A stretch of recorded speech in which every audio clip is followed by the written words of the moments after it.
अस्सलाम वालेकुम नाजरीन, आप देख रहे हैं मेरा यूट्यूब चैनल और मैं हूं आपका मेजबान नुमान नूर जर्नलिस्ट। नाजरीन, एक बड़ी खबर जो है आपके साथ शेयर करने जा रहे हैं।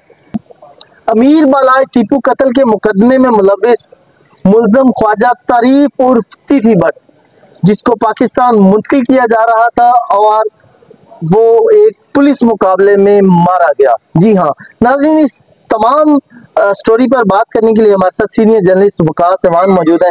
अस्सलाम वालेकुम सर। वालेकुम। वकास भाई बताइएगा, ये क्या मामला है, क्या स्टोरी है? ये एक तरफ बताया ये जा रहा था कि ख्वाजा तारीफ और टीफी भट्ट को वहाँ पे दुबई में काजी के सामने पेश किया गया और उन्होंने सवाल किया कि क्या तुम पाकिस्तान जाना चाहते हो? तो उन्होंने कहा कि मैं जाना चाहता हूँ।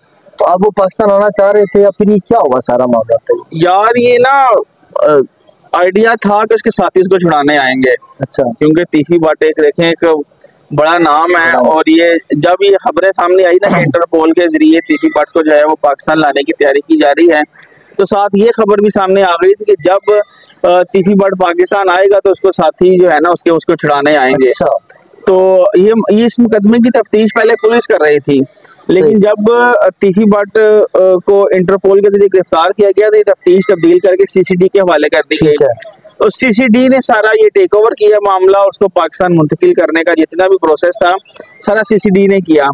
तो सीसीडी जब टीफी भट्ट को दुबई से पाकिस्तान लेकर आई तो अब उसको आज पेश किया जाना था लाहौर की जिला कचहरी में, जहां पर इस वक्त अभी जब हम वीडियो रिकॉर्ड कर रहे हैं तो जिला कचहरी में इस वक्त लाहौर के जितने भी ताजर बरादरी है वो वहां पर मौजूद है। अच्छा। और इंतजार कर रही है कि टीफी भट्ट को जो है ना वो लाया जाएगा, लेकिन अब टीफी भट्ट को नहीं लाया जाएगा क्योंकि हुआ कुछ यूं कि गुज़िश्ता रात जब उसको लाहौर मुंतकिल किया जा रहा था और रहीम यार खान के पास गुज़िश्ता रात जो है ना ये वक़ुआ हुआ, जहां पर पुलिस उसे जब लाहौर मुंतकिल कर रही थी तो रहीम यार खान के पास जो है ना पुलिस मुकाबला हुआ और उस पुलिस मुकाबले में टीफी भट्ट जो है वो अपनी जान गंवा बैठे।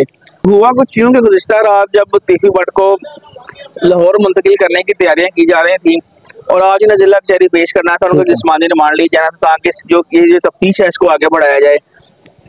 इसी दौरान गुज़िश्ता रात रहीम यार खान के पास टीफी भट्ट के साथी जो थे उसे छुड़ाने पहुंच गए और जब साथी छुड़ाने पहुंचे तो आपको पता है सीसीडी कितनी एक्टिव है और सीसीडी से अपना बंदा छुड़ाना जो है वो नामुमकिन वाली बात है। ठीक है। तो इसी दौरान जो है वो फायरिंग का तबादला हुआ, तकरीबन आधा घंटा ये फायरिंग दोनों तरफ से होती रही।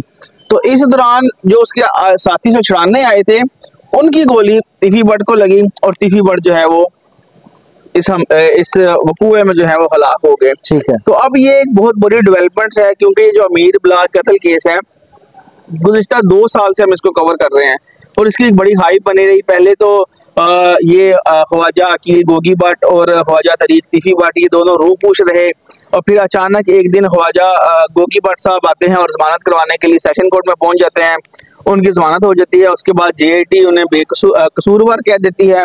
जब जेएटी ने कसूरवार कहती है तो फिर वो मीडिया पे आना शुरू हो जाते हैं। अचानक से हमने देखा कि गोगी भट्ट जो है वो धड़ाधड़ इंटरव्यूज दे रहे हैं और सारी हकीकत बयान कर रहे हैं। वकासमान एक चीज ये भी बताइए कि पहले ये कहा गया था कि इसको बेगुनाह करार दिया गया है, फिर गुनहगार करार, ये को 2 तरह की इशू थी।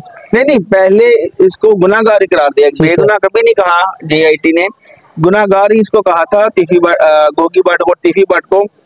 गोगी भट्ट ने खुद को टीफी भट्ट से अलग कर लिया था। उनका ये कहना था कि मेरा पिछले 3 साल से टीफी भट्ट से कोई राब्ता नहीं है, मुझे नहीं पता वो कहाँ है, क्या कर रहा है, क्या नहीं कर रहा, हमारा उसके साथ ताल्लुक ही नहीं है।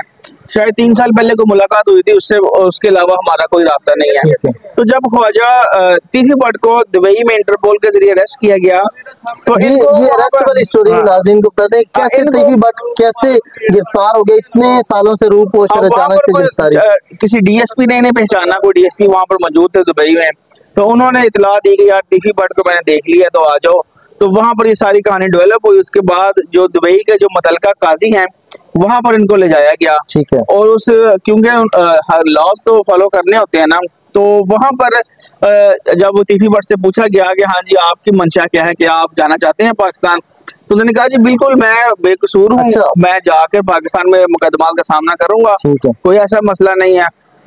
तो जब उन्होंने रजामंदी जाहिर कर दी तो फिर दुबई के काजी ने भी इजाजत दे दी कि आप इस बंदे को पाकिस्तान ले जाएं। फिर जब तफ्तीश जब सीसीडी के हवाले आ गई तो जब पाकिस्तान मुंतकिल कर दिया गया यहाँ पर जैसे मैंने आपको पहले बताया कि आज जिला कचहरी में मुकम्मल तैयारी थी तीफी बट को पेश करने की। वहां पर सिक्योरिटी लगी हुई है, वहां पर तीफी बट के चाहने वाले वहां पर मौजूद हैं और ये इंतजार कर रहे हैं, जब हम वीडियो रिकॉर्ड कर रहे हैं कि वो इंतजार कर रहे हैं अभी भी कि यार तीफी बट जो है ना इसको आज लेके आना है यहाँ पर। तो हम भी 3 साल बाद तीफी बट को देखेंगे, उसके साथ इजहार जगजहती करेंगे, लेकिन अब ऐसा मुमकिन नहीं हो पाएगा क्योंकि तीफी बट जो है वो अब नहीं रहे इस दुनिया में और अपने ही साथियों की गोलियों से जाँ भाग हो चुके हैं। तो अब उनकी लाश जो है वो मुर्दा खाना मुंतकिल कर दी गई है, जिसका जो अगला प्रोसेस ये होगा कि वो वेरिफिकेशन के बाद उनके लवाहिकीन की मर्जी के बाद अगर वो पोस्टमार्टम करवाना चाहते हैं, नहीं चाहते या मेडिकल करवाना चाहते हैं, तो उसके बाद जो है वो लाश को उनके वर्सा के हवाले किया जाएगा, फिर उनकी आखिरी रसूमात जो है वो अदा कर दी जाएंगी। नाज़रीन, आपने देखा ये एक बड़ी डेवलपमेंट है। अमीर बालाज टीपू कत्ल के मुकदमे में मुलविस मुलजम ख्वाजा तारीफ और तीफी बट जो है वो एक पुलिस मुकाबले में हलाक हो चुके हैं और उनकी लाश जो है उसको भी मुर्दा खाने मुंतकिल कर दिया गया है। इस हवाले से वकार समान हमारे साथ मौजूद थे। सर, आपका बहुत शुक्रिया। नाज़रीन, ये थी मेरी आज की वीडियो। इस तरह की मजीद वीडियोस देखने के लिए देखते रहिए मेरा यूट्यूब चैनल। इसी के साथ अपने मेज़बान नुमान नूर को दीजिए इजाज़त। अल्लाह हाफिज।